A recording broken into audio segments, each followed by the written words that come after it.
반갑습니다. 최 대표 TV입니다. 오늘은 취업 규칙에 대해서 좀 말씀을 드려볼까 합니다. 이게 취업 규칙을 뭐 꼭 작성해야 됩니까? 아니면 뭐 작성을 하지 않아도 됩니까? 라는 질문이 있어서 취업 규칙에 대해서 좀 말씀을 드려볼까 합니다. 최 대표 TV 구독, 좋아요 부탁 많이 드리겠습니다. 자, 취업 규칙은 쉽게 딱 정리를 하자면 10인 이상, 상시근로자 10인 이상의 사업장은 취업규칙을 작성하고요. 관할노동관서에 신고를 하는 게 의무입니다. 만약에 하지 않을 때는 최대 과태료 500만 원까지도 부과될 수 있다는 것을 좀 아셔야 될 것 같습니다. 자, 취업규칙이라는 게 이제 좀 정의를 내려보자면 뭐냐.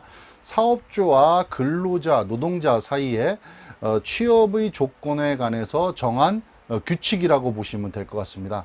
자, 이 취업 규칙이라는 거는요, 이 우리 회사의 어떤 그 법률과도 같은 개념입니다. 그러니까 회사의 법, 헌법이라고 생각하시면 될 것 같아요. 그래서, 만약에 이제 일반 우리 뭐 사회가, 우리 국가가 법이 없이 그냥, 사회가 돌아가고 있다고 보시면 굉장히 무질서하고 혼란이 야기되겠죠. 마찬가지입니다. 회사도 이런 취업 규칙이라는 걸 가지고 법률적으로 이건 된다 안 된다라는 것들 명확히 해 놓으셔야지만 조금 더 이렇게 회사 경영에 있어서 조금 이렇게 틀을 갖추어져서 그렇게 운영을 할 수가 있다는 점입니다. 그 다음에 이 취업 규칙이라는 거는 혹시 그 단체 협약이라고 들어보셨을 것 같습니다. 이게 대기업 같은 데 보면 노조와 그 다음에 회사 간에 단체 협약이라는 걸 만들게 됩니다. 이 단체 협약이라고 하면 회사와 노조 간에 서로가 합의에 의해서 만들어진 그런 우리 법률, 회사의 법률이라고 보시면 될 것 같은데 그거랑 좀 다르게요. 취업 규칙은 사업주가 작성을 해서 노동청에 관할 노동관서에다가 신고를 하시면 되는 겁니다. 그러니까 일단은 취업 규칙은 노사 간의 합의가 이루어지는 그런 문서가 아니라는 거죠. 근데 이 취업 규칙 같은 경우도요, 우리 고용노동부 홈페이지 들어가 보시면 표준 근로계약서와 더불어서 표준 취업 규칙이 항상 게시가 되어 있기 때문에 좀 소규모의 사업장 같은 경우는 그거를 참고해서 작성을 하시면 되겠고, 만약에 규모가 좀 있는 그런 사업장이다 하면 뭐 전문가에게 좀 맡기셔서 컨설팅을 받으셔도 좋을 것으로 판단이 됩니다.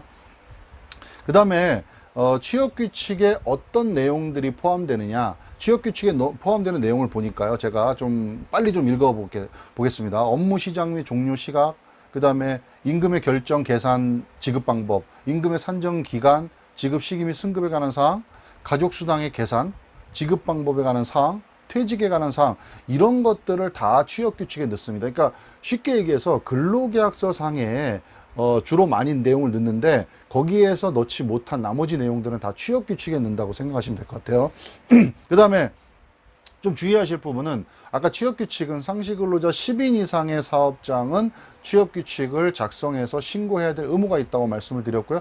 만약에 우리 사업장이 상시근로자가 10인 미만이다 하면 뭐 신고를 해야 되고 과태료를 부과되진 않지만 그래도 아까 말씀드렸듯이 이 법률과도 같은 거기 때문에 10인 미만 사업장도 그래도 좀 틀을 갖추기 위해서는 취업 규칙을 만들어서 가지고 계시는 거, 신고를 하지 않더라도 가지고 있는 것까지 좀 추천을 드리고요.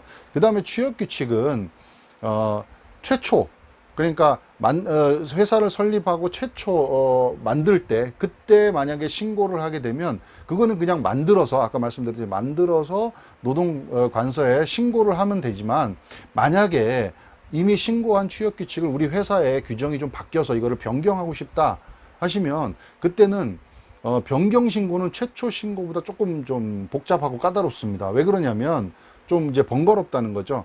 기존에 있던 그 취업 규칙과 변경된 거 두 개를 동시에 비교를 해서 신고를 해야 된다는 겁니다. 기존에는 예를 들어서 A라고 돼 있었는데 이거를 A에서 B로 변경을 합니다라고 변경 신고를 해야 되고요. 그 다음에 이제 이 취업 규칙이 이럴 수 있겠죠. 만약에 뭐 예를 들어서 뭐 우리 회사는 연차 휴가를 며칠을 주기로 했다, 근데 이거를 우리가 변경을 해서 바꾸는 과정이 있을 거 아닙니까? 그렇게 바꿨을 때는 근로자의 과반수의 동의를 얻어야 됩니다. 그리고 이런 내용들이 근로자한테 불합리하게 바뀌는 경우 근로자의 과반수의 동의를 얻어야 되기 때문에 최초 신고할 때 제대로 작성을 해서 신고하시는 게 중요하다는 겁니다. 그래서 이 표준 취업 규칙은 그 고용노동부 홈페이지에도 게시가 되어 있기 때문에 그걸 참고해서 우리 사업장에 맞도록 신고하시는 게 필요합니다. 제가 이렇게 상담을 하다 보면 우리 사장님들이 그냥 취업규칙이라고 하니까 어디 인터넷이나 혹은 뭐 유사업종 옆에 뭐 식당에서 쓰던 걸 그냥 가져다가 똑같이 그냥 뭐 이름만 바꿔가지고 이렇게 신고하시는 경우를 좀 많이 봤는데, 이럴 때 주의하셔야 됩니다. 그 회사의 그 상황과 우리 회사의 상황이 다르기 때문에 그거를 그렇게 함부로 신고하셨다가는 지금 말씀드렸듯이 변경할 때 더 어렵습니다. 근로자 과반수가 동의를 하지 않으면 또 안 되는 그런 부분들이 있기 때문에 좀 주의를 하셔야 될 것 같습니다. 자, 그리고 그 취업규칙에서 한 가지 더 첨부해서 말씀드릴 부분은 이번 2019년 7월 달 들어서 직장 내 괴롭힘 금지법이라는 걸 시행하게 된 거 아마 제가 다른 영상에서도 올렸기 때문에 아시고 계실 건데, 이 직장 내 괴롭힘 금지법에 대한 내용을 취업규칙에 반영을 하셔야 된다는 겁니다. 그래서 그 부분도 또 변경된 내용 표준 취업규칙에 올려져 있으니까 그거를 참고해서 우리 회사 직장 내 괴롭힘 금지법 사항들을 우리 취업규칙에 반드시 반영 수정을 해서 수정 신고를 해 주셔야 된다는 거 잊지 않으셨으면 좋겠습니다. 다시 한번 정리하겠습니다. 취업규칙은 상시근로자 10인 이상의 사업장은 작성 및 신고해야 될 의무가 있고요. 하지 않을 때는 과태료 최대 500만 원까지도 부과될 수 있다. 상시근로자 10인 미만의 사업장 같은 경우에는 신고해야 될 의무는 없지만 그래도 이 회사의 법률과도 같은 개념이기 때문에 작성을 해두시고 우리 회사의 틀을 만드시는 그런 과정이라고 생각을 하시고 작성하기를 추천드린다고 말씀을 드리겠습니다. 오늘 여기까지 하겠습니다. 감사합니다.